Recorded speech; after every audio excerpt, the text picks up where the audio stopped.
Asik. Perkenalkan, nama saya Nurinda Fitrikaimuddin dari bagian pemerintahan. Di sini saya bersama Fendi. Halo semuanya, saya Fendi dari bagian pemerintahan. Ada Palu. Halo semua, saya Falun Durija dari Bape dari Bank. Jadi hari ini kita mau ngobrolin sesuatu yang agak berat sih sebenarnya. Tapi coba kita bahas santai aja ya, soal proxy war, radikalisme, sama hoax. Benar-benar. Berat juga sih topiknya, tapi penting banget sih buat kita tahu. Ya, benar sekali sih teman-teman, ini topiknya cukup berat ya. Dan BTW ini sebenarnya tugas latsar kita ya, tapi kita bawa santai aja, anggap kita lagi nongkrong di kafe-kafe di Kota Ambon di bawah JMP. Jadi sambil ngopi, tapi tentunya obrolan kita ini benar-benar sangat penting untuk didengar teman-teman. Setuju, jangan kaku-kaku amat, biar yang nonton juga enak dengarnya. Oke sih, langsung aja sih mulai. Ya, mungkin kita mulai aja kali ya. Nah, kalau kita melihat isu kontemporer sekarang ya yang sedang hangat diperbincangkan, sebenarnya ada 3 nih. Ada proxy war, kemudian ada radikalisme dan juga berita hoax. Nah, saya pengen nanya dulu deh ke Indah, kira-kira apa sih sebenarnya proxy war itu? Nah, jadi gini, proxy war itu istilahnya kayak perang yang nggak langsung. Jadi ada pihak yang pengen menang atau dapat kepentingan tertentu, tapi mereka tuh nggak turun tangan sendiri, malah pakai pihak lain buat jadi kaki tangannya. Oh, interesting, yes. Oh, kayak nyuruh orang lain berantem gitu ya, biar tangan sendiri nggak kotor. Nah, ya kurang lebih kayak gitu. Oke, tapi sebenarnya itu tuh mirip-mirip ya sama radikalisme. Soalnya kan kalau radikalisme itu juga soal paham yang pengen ngubah secara ekstrim nih, bahkan sampai kekerasan. Benar juga, terus hoax maksudnya di bagian mana? Nah, kalau hoax itu sebenarnya dia tuh kayak senjata buat nyebarin 2 hal ini teman-teman. Jadi info bohong itu sengaja disebar biar orang panik, kebawa emosi, dan pada akhirnya percaya sama sesuatu yang kita juga belum tahu kebenarannya gitu loh. Serem juga ya kalau dipikir-pikir, 3-tiganya tuh ternyata nyambung semua lagi. Iya, kayak lingkaran gitu ya, satu mancing, yang lain juga ikut terpancing. Ya betul, radikalisme, proxy war, dan juga berita hoax itu kalau kita lihat di era sekarang tuh kayak satu circle gitu loh, dia saling keterkaitan satu sama lain. Jadi kayak Makanya muter-muter aja ya. Yaps, betul sekali Indah. Makanya penting banget nih kita ngerti dari awal biar kedepannya tuh kita nggak gampang kebawa arus dan ketemu isu soal kayak gini di lapangan maupun di media sosial tuh kita udah tahu nih ini tuh apa kayak gitu. Bener banget, jadi apalagi kita ini kan aparatur sipil negara berhadapan langsung nih sama masyarakat. Jadi menurut aku sih kita kudu paham betul ya, biar bisa ngasih pemahaman juga ke orang sekitar. Benar sekali.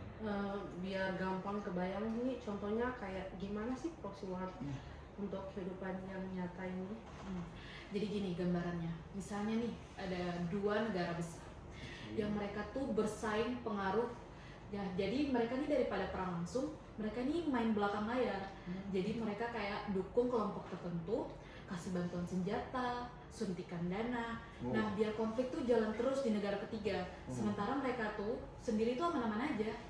Oh iya, dia tuh berarti kayak kita tuh nonton wayang, ada dalangnya yang main di belakang, tapi yang kelihatan tuh cuma wayangnya kan. Iya. Keren Pas banget sih gila analoginya, keren.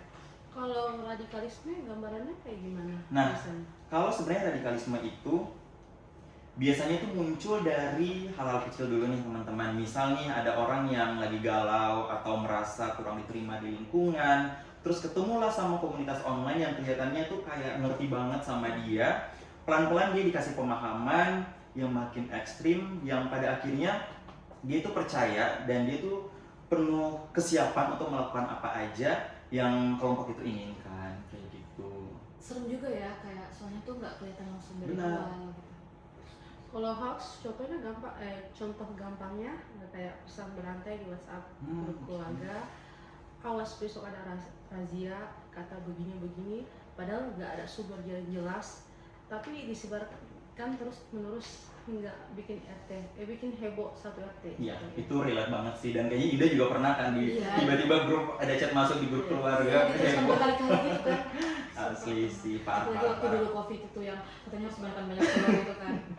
Gila sih, parah sih. Lanjut. Nah makanya kita Seru-seru. tuh harus lebih hati-hati sih dan kritis dikit lah sebelum percaya informasi yang kayak gituan. Nah, ini yang gue penasaran, yang aku penasarannya emang kenapa sih proxy war bisa masuk ke negara kita? Eh, banyak sih faktornya. Ada persaingan negara-negara besar yang pengen berpengaruh di kawasan kita. Terus seperti yang kita tahu lah, Indonesia itu kan banyak nih sumber daya alamnya. Dari dulu tuh kita diincar sumber daya alamnya. Ditambah lagi masyarakat kita itu masih kurang melek tentang geopolitik. Benar-benar. Jadi gampang banget dimasukin sama isu-isu begituan dan memecah belah masyarakat kita. Wah, lumayan kompleks ya. Kalau radikalisme sendiri gimana? Oke, kalau sebenarnya radikalisme itu biasanya sih dari pemahaman yang setengah-setengah dulu nih. Dapat info dari sumber yang belum jelas, kemudian karena ada rasa kecewa atau merasa dipinggirkan secara sosial ekonomi, jadi pada akhirnya tuh gampang direkrut tuh. Belum lagi kalau wawasan kebangsaannya emang minim dari awal sih sebenarnya. Kalau hoax kenapa sih cepet banget nyebarnya? Menurut Kak Kolom gimana sih? Nah, sebenarnya kalau hoax sendiri itu karena kan sekarang kita tipikal orang yang konsumtif ya di sosial media, jadi scrollnya cepet-cepet, jarang cek fakta, ditambah lagi kalau infonya tuh sebenarnya dirasa relate banget nih sama apa yang kita cari, yang pada akhirnya kita langsung percaya. Dan yang parahnya itu kalau sudah kita percaya, kita nggak tahu infonya jelas atau enggak, disebarkan lagi deh, yang pada akhirnya juga bisa memberikan kepanikan massal di media sosial kayak gitu. Terus semua ini dibiarin aja gimana? Bahaya banget kan sebenarnya. Bahaya banget. Proxy war nih kalau dibiarin bisa bikin kedaulatan kita sedikit demi sedikit itu bisa tergerus. Muncul konflik antar kelompok, orang jadi gak percaya sama pemerintah, sampai sumber daya kita itu bisa-bisa dieksploitasi sama pihak luar. Radikalisme juga serang sih sebenarnya teman-teman, karena pada akhirnya radikalisme itu bisa mengancam keutuhan negara. Muncul aksi kekerasan atau bahkan terorisme, masyarakat tuh jadi makin intoleran satu sama lain kalau dibiarkan gitu. Kalau hoax gimana? Hoax itu bisa bikin kepanikan massal sih ya, kayak tadi kita bilang kan bisa bikin heboh satu RT. Nah orang tuh jadi nggak percaya juga sama institusi resmi. Jadi muncul perpecahan gara-gara isu sara atau politik, sampai jadi pintu masuk buat radikalisme sama proxy war itu sendiri. Jadi sebenarnya emang saling kunci ya ketiganya, yang tadi saya bilang satu Iya. circle lah ya. Jadi kalau satu dibiarin, yang lain juga pada ikut merembet sebenarnya. Nah, pertanyaan pentingnya, terus solusinya apa dong? Ini agar semua nggak makin parah. Kalau buat proxy war Proxy war, itu kita perlu melek soal wawasan kebangsaan dan geopolitik dari sekarang ya. Terus perkuat kerjasama sih antara intelijen, TNI, Polri, pemerintah daerah biar bisa deteksi dini lah. Sama ekonomi kita sih yang harus lebih mandiri. Oke, setuju sih kalau soal proxy war. Nah, kalau radikalisme sendiri nih teman-teman, kita balik lagi ya ke pendidikan karakter sama pemahaman agama yang moderat sih sebenarnya.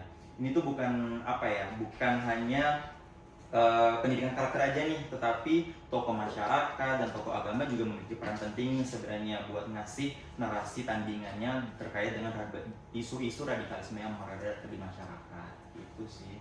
Ya,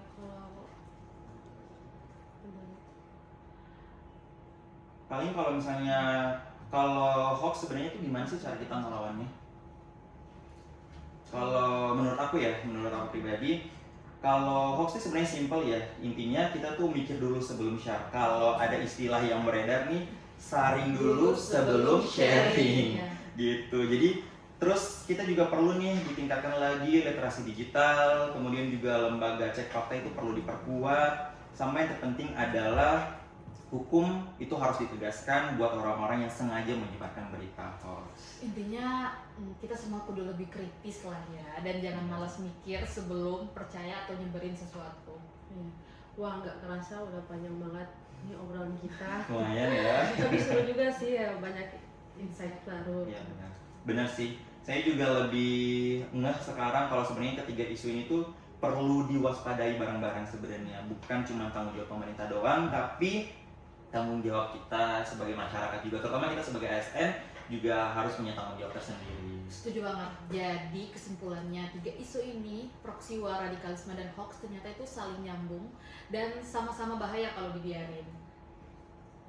Kuncinya tetap sama sih ya, perkuat wawasan kebangsaan, edukasi karakter, WhatsApp lah, jadi lebih kritis di dunia digital. Oke, dan sebenarnya yang paling penting adalah segala sesuatu itu mulai dari diri kita dulu sendiri nih. Jangan gampang percaya, jangan gampang emosi, dan selalu cek segala informasi yang kita dapatkan sebelum kita menyebarkan. Jangan sampai jari-jari kita itu lebih dulu bekerja daripada otak ya.